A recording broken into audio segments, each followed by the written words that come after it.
پاکستان کو موجودہ معاشی حالات کے پیش نظر بہت سے مسائل کا سامنا ہے، جس میں مہنگائی اور بے روزگاری سر فہرست ہے۔ ہمارے حکمرانوں کی بے تحاشا کرپشن، غلط ڈیسیژن اور قرض میں اضافے کی وجہ سے پاکستان کی ترقی کی شرح صرف اور صرف 0.29% رہ گئی ہے۔ تاہم پاکستان کی معاشی رفتار نے ماضی کے مقابلے میں ایک قابل ستائش کارکردگی دیکھی ہے، جس میں پاکستان تحریک انصاف اور سابقہ مسلم لیگ نون کی حکومت میں رجحانات دیکھنے کو ملے ہیں۔ مگر سوال یہ ہے کہ ان میں سے کون سی حکومت پاکستان کے لیے معاشی لحاظ سے سب سے زیادہ مثبت ثابت ہوئی؟ 2013 سے 2018 کی مدت کے دوران پی ایم ایل این کی حکومت کے تحت پاکستان کی جی ڈی پی سال 2013 میں 3.9% سے بڑھ کر سال 2018 میں 6.1% ہو گئی، یعنی 2.2% کا اضافہ ہوا، جس کی وجہ سے پاکستان کی total G D P $258.9 billion سے بڑھ کر $356.8 بلین ہو گئی۔ پی ٹی آئی حکومت نے اس گروتھ کو جاری رکھنے کے لیے بہت جدوجہد کی۔ سال 2022 میں جی ڈی پی کی پرسنٹیج 6.1% ہی رہی، لیکن $18.7 بلین کے معمولی سے اضافے سے total G D P $356.8 billion سے $375.5 بلین ہو گئی۔ معاشی ترقی میں نمایاں کمی پی ٹی آئی حکومت میں ہونے والے ڈیسیژنز پر خدشات اور گہرے سوالات کو جنم دیتی ہے۔ اسی طرح پی ایم ایل این دور حکومت میں قیمتوں میں کمی کے لحاظ سے ملک نے بہت ترقی حاصل کی، اور پی ایم ایل این اپنے دور میں مہنگائی کو روکنے میں کامیاب رہی۔ آگے بڑھنے سے پہلے ہم ٹرم انفلیشن کو سمجھتے ہیں۔ انفلیشن معاشیات کی ایک ٹرم ہے اور قیمتوں میں اضافے کی پرسنٹیج کو انفلیشن کہتے ہیں، یعنی انفلیشن کے بڑھنے سے مہنگائی میں اضافہ ہوتا ہے۔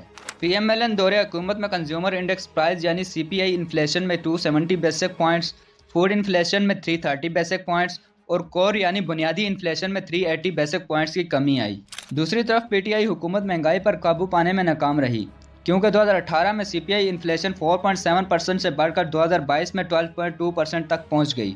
اسی طرح فوڈ انفلیشن میں بھی حیران کن طور پر 960 بیسک پوائنٹس کا اضافہ ہوا۔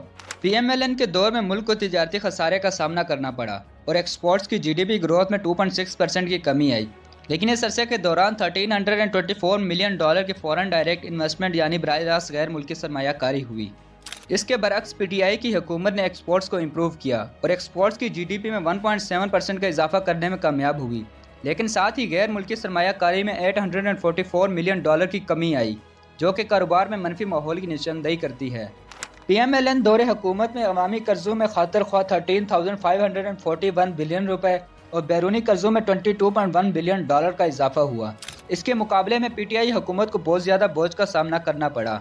پی ٹی آئی حکومت میں عوامی قرضوں میں $24,289 بلین اور بیرونی قرضوں میں $18.6 بلین کا اضافہ ہوا۔ اس کے علاوہ پی ٹی آئی حکومت میں فوریکس ریزرو یعنی غیر ملکی زر مبادلہ میں کمی دیکھنے کو ملی اور 2022 کے اختتام تک $0.9 بلین کی کمی آئی۔ پی ایم ایل این کے دور میں فی کس آمدنی $1,446 سے بڑھ کر $1,768 ہو گئی، یعنی $322 کی تبدیلی آئی، جبکہ پی ٹی آئی حکومت میں فی کس آمدنی میں $2 کی کمی آئی۔